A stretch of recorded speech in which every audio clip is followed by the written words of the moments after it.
5 साल की बच्ची रोज मंदिर पर आती, आंख मूंदकर 10 मिनट तक कुछ बुदबुदाती और फिर सिर को नवाती और वहां से चली जाती। एक दिन मंदिर के पुजारी ने उससे पूछा, बेटी तुम अकेली ही क्यों आती हो और आंख मूंदकर भगवान से क्या मांगती हो? लड़की ने पुजारी की तरफ देखा। उसके चेहरे पर मासूमियत और आंखों में आंसू थे। लड़की बोली, मैं भगवान से प्रार्थना करने आती हूँ कि मेरी माँ को जल्दी ठीक कर दें। पुजारी ने पूछा, बेटी तुम्हारी माँ को क्या हुआ है? लड़की ने कहा, मेरी माँ काफ़ी दिनों से ना कुछ खा रही है और ना ही मुझसे बात करती है। लोग कह रहे हैं कि अब भगवान ही इनको बचा सकते हैं, इसलिए मैं रोज़ भगवान से प्रार्थना करने आती हूँ कि मेरी माँ को ठीक कर दीजिए। और जब मैं वापस जाती हूँ तो मेरी माँ वैसे की वैसे पड़ी रहती है। मुझे विश्वास है कि भगवान एक दिन मेरी माँ को जरूर ठीक कर देंगे। भगवान जी भी क्या करें, पूरी दुनिया को देखना रहता है। किसी दिन मेरी भी प्रार्थना सुन लेंगे और मेरी माँ को ठीक कर देंगे। वैसे मैं अच्छे से प्रार्थना भी नहीं जानती। पुजारी ने कहा, बेटी भगवान से कौन सी प्रार्थना करती हो और क्या कहती हो? लड़की ने कहा, बाबा मुझे कोई प्रार्थना नहीं आती, लेकिन हाँ, जब मैं पड़ोस के मास्टर जी से भगवान की प्रार्थना के बारे में पूछा तो उन्होंने कहा, बेटी जो भी प्रार्थना है सब आ से ज्ञान अर्थात A to Z से ही बनते हैं।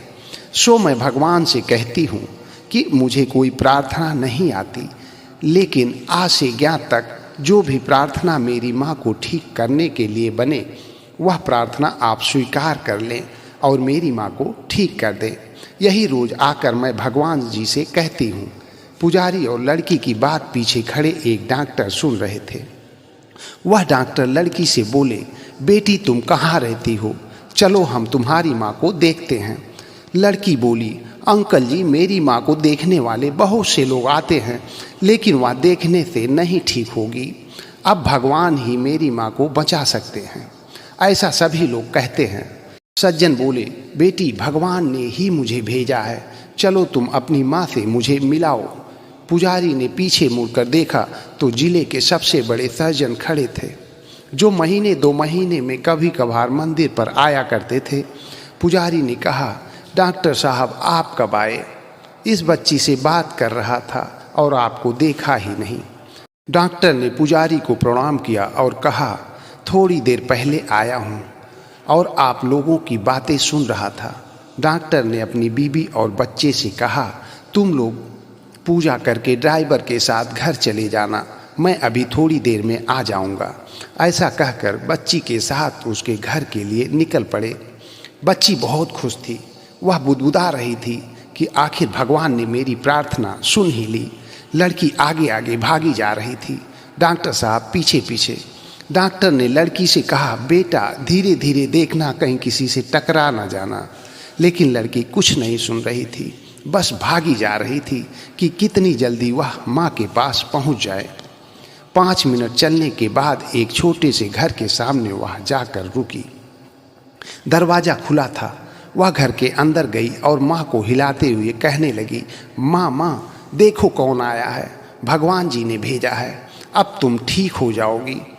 डॉक्टर साहब भी घर के अंदर आ चुके थे। घर से अजीब तरह की गंध आ रही थी।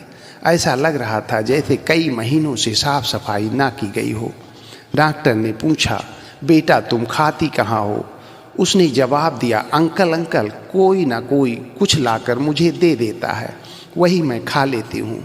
बस माँ ठीक हो जाए ना, उसके बाद मेरे लिए खाना बनाएगी। डॉक्टर ने उस महिला का कुछ चेकअप किया और फिर बाहर आकर फ़ोन करके एम्बुलेंस को बुलाया।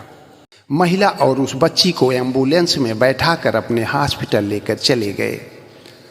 हॉस्पिटल में जांच पड़ताल के बाद शाम को ऑपरेशन का समय तय किया गया। बाहर से भी 2 डॉक्टर बुलाए गए। ऑपरेशन हुआ। ऑपरेशन सफल रहा। 1 महीने में महिला ठीक हो गई। बिल की जगह पर महिला को एक चिट्ठी दी गई जिसमें लिखा था, अब आप ठीक हो गई हो, घर जा सकती हो। आपको एक भी पैसा देने की ज़रूरत नहीं है, ना ही आपको किसी को धन्यवाद कहने की ज़रूरत है। अगर आपको धन्यवाद कहना है तो उस अबोध बच्ची को कहिएगा। और हाँ, आपको एक वादा करना होगा कि आप उस बच्ची को इतना पढ़ाएंगे कि वह इस काबिल बन सके कि लोगों और देश की सेवा कर सके। दोस्तों, कुदरत को कुछ और ही मंजूर था। आगे चलकर वह बच्ची अपनी माँ से इतनी नफरत करने लगी कि उसका चेहरा तक देखना नहीं चाहती थी। आखिर ऐसा क्या हुआ, यह जानने के लिए अगले वीडियो को जरूर देखें।